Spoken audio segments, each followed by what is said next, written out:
Well, a fine good afternoon, everyone. This is Patricia, and I am traveling for history.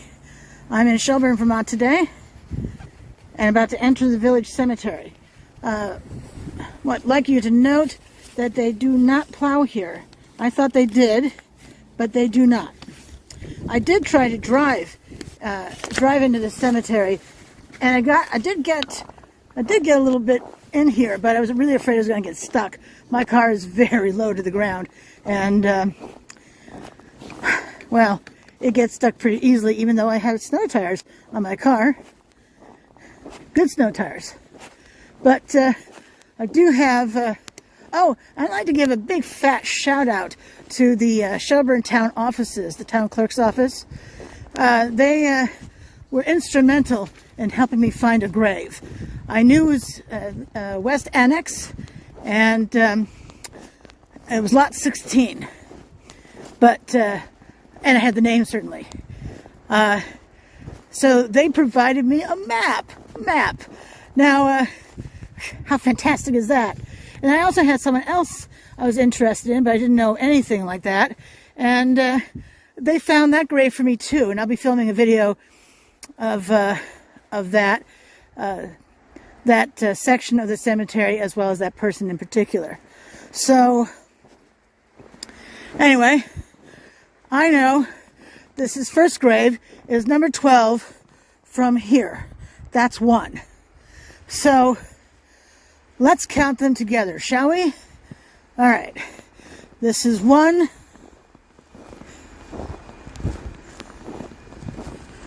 That's 2.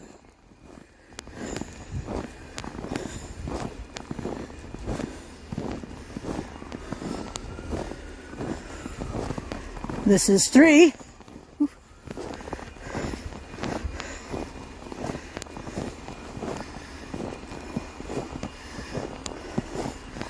That's 4. That's gross.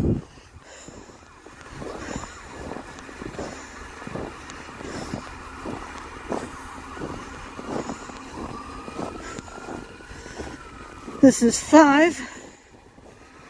I can already see his grave, but we'll continue to count. Here is 6.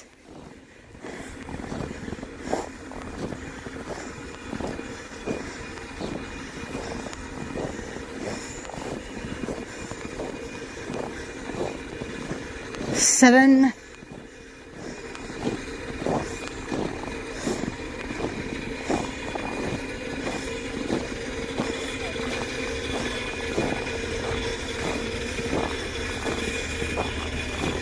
8.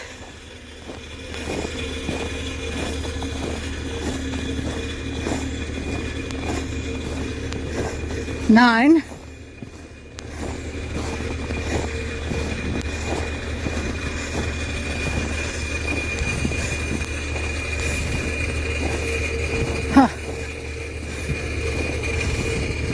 10.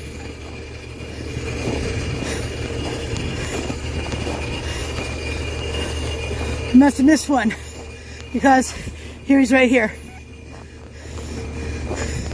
Now, although I do typically do a walk around, I can see there are lower markers here, and I don't want to fall.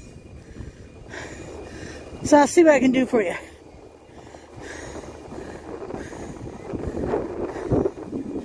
Let's see.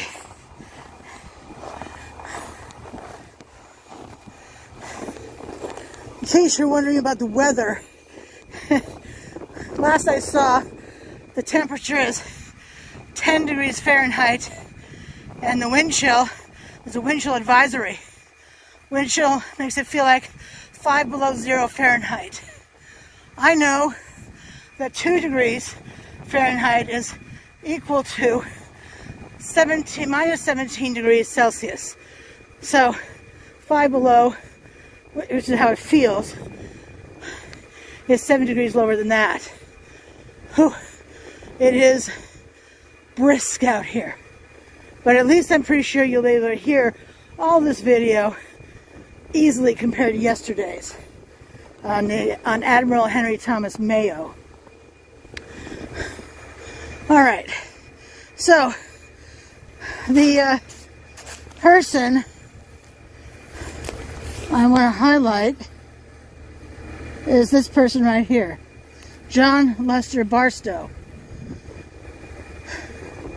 Now, he was a governor of Vermont. We can see on his headstone, Major 8th Vermont Volunteers, 1861 to 1864. Of course, I'm talking about the U.S. or American Civil War.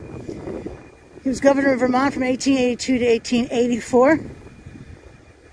He was born February 21, 1832, and died June, I think that's 26, 1913, but we'll know definitely in just a moment. Alrighty.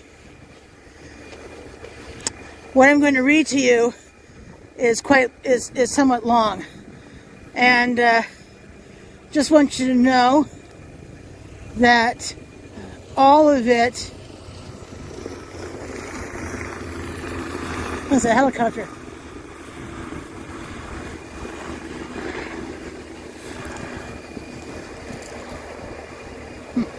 I can't film it for you. Anyway, there's a helicopter passing overhead. I don't know if you heard the whirring. That all that I'm going to read to you will be on my website, as well as, of course, the link to the article as well. Okay. If you're wondering what he looked like, by the way, let me show you a picture of him. There's John Lester Barstow. There we go, nice and clear. 39th Governor of Vermont. Okie dokie.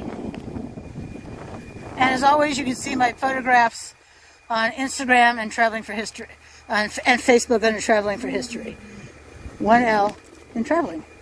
Alrighty, John Lester Barstow, February 21, 1832 to June 28, 1913, my mistake, was an American teacher, farmer, politician, and soldier who served as the 39th Governor of Vermont. His early life, Barstow was born in Shelburne, Vermont, on February 21, 1832, the son of Heman and Lorraine Lyon Barstow, Lyon, capital Lyon. After teaching in a local school starting at the age of 15, he moved west to Detroit, where he continued to teach. He returned to Shelburne in 1857 to help his aging parents with their farm. In 1861, he was appointed as assistant clerk of the Vermont House of Representatives. Civil War. That's the American Civil War again. Barstow enlisted as quartermaster sergeant, but was immediately commissioned adjutant of the 8th Vermont Infantry on February 19, 1862. He was given command of Company K as a captain on May 27, 1863, then promoted to major and returned to the regimental staff January 22, 1864. He mustered out with the regiment on June 22, 1864. Barstow was held in such esteem by the members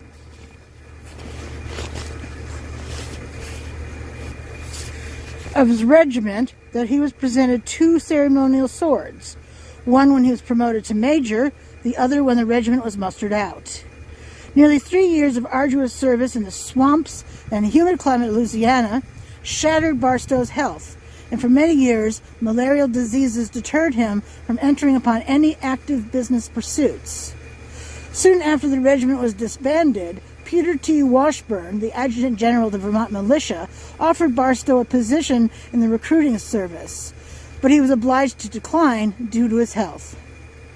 In September 1864, he was elected as a member of the Vermont House, which was in session on October 19, 1864, when the St. Albans raid occurred. Barstow was sent to the scene, later went to Canada on a special mission, and subsequently commanded as a brigadier general one of the militia brigades raised in response. He commanded troops on the northwestern border of the state until relieved by George J. Stannard in January 1865. I actually did a video on George J. Stannard, General Stannard, and I'll include it in the video below. His post-war career.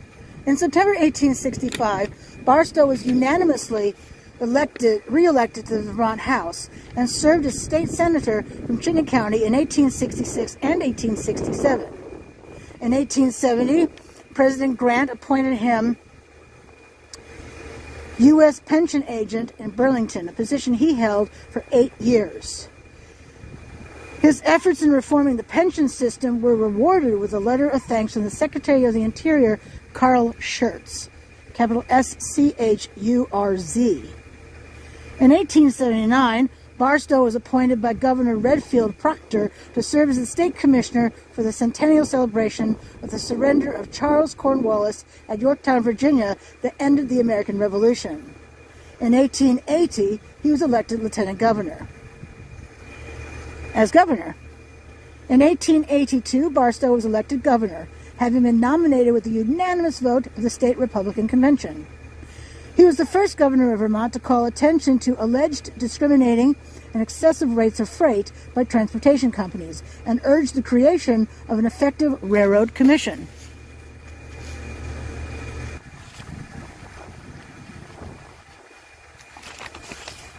Workers at the Ely copper mine in Vershire, this is Vermont, rioted during Barstow's term after having gone months without payment of their wages. Barstow's response included calling out the militia, which arrived to find that claims of violence had been exaggerated. As part of resolving the crisis, Barstow required that the mine owners pay their workers, which earned him favorable publicity nationwide. The resolution of the legislature of 1884, requesting the Vermont delegation of Congress to use their best efforts to secure the passage of the Interstate Commerce Law, was passed in pursuance of Governor Barstow's recommendation. At the close of his administration, the Rutland Herald expressed the general opinion of his constituents that, quote, he had been as careful, independent, able, and efficient a ruler as Vermont had enjoyed for 20 years, unquote.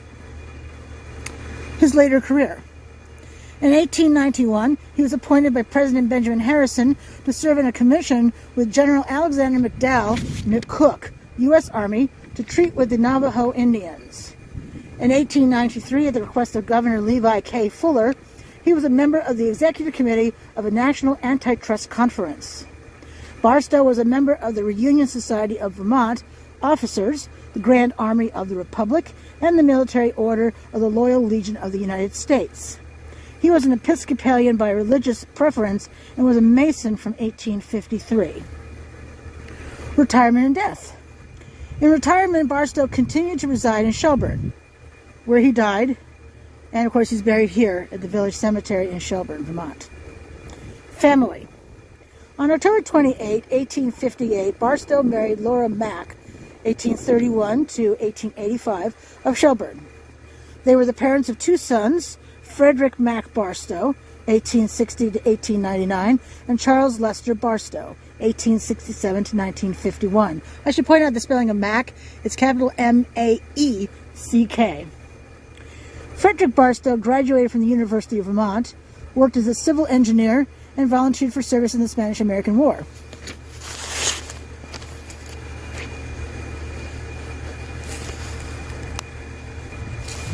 He was serving as a first lieutenant with the 3rd U.S. Volunteer Engineer Regiment when he contracted typhoid.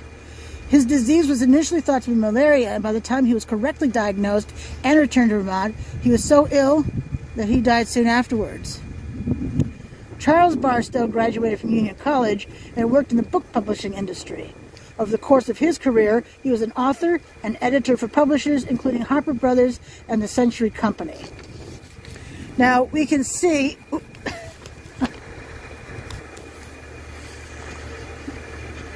that Frederick Barstow is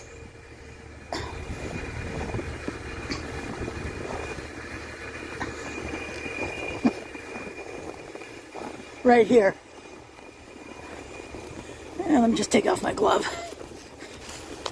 Keep off my glove so I can photograph.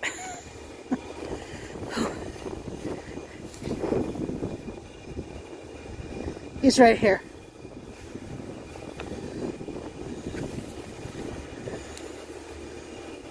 First Lieutenant Company F, 3rd U.S. Vermont Engineers. His wife, Nellie G. Gates. I can't quite read the numbers on her grave. And then come over this side. Oops.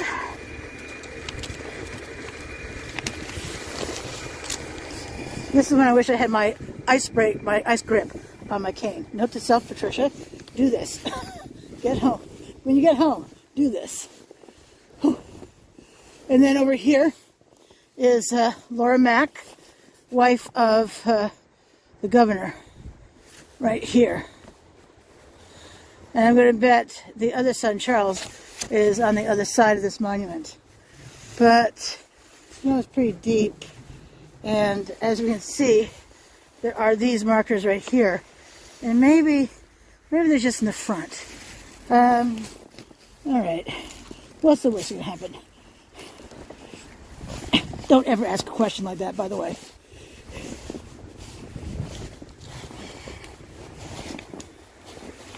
This is a granite marker. I mean, it's a huge honking marker. No doubt about it. Whew. Oh yeah, see, Charles. And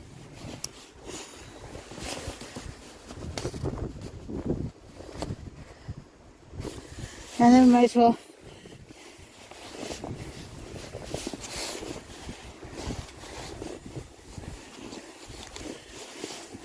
it's nice to find another governor. I have to say, I have a governor's playlist, and this was a Vermont governor's playlist, but governor's playlist. This was a request of one of my viewers, and it's always fun to find another governor for the list. Alrighty, and as long as I'm here, let's go to the front. Snow drifted terribly yesterday, by the way, with the high winds. All right, Nellie, we can see, let's see, January 27, 1864 to January 20, what is that, 23, 20? Maybe 26, 1936. Holy cow.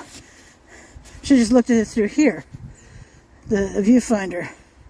Would have been so much easier. Oh well. Let's see, can I get the whole thing in? Yes, I can. Alright, well, as always, thank you to the people who have subscribed to my channel. I truly appreciate that. 128 as of this morning. Thank you, thank you.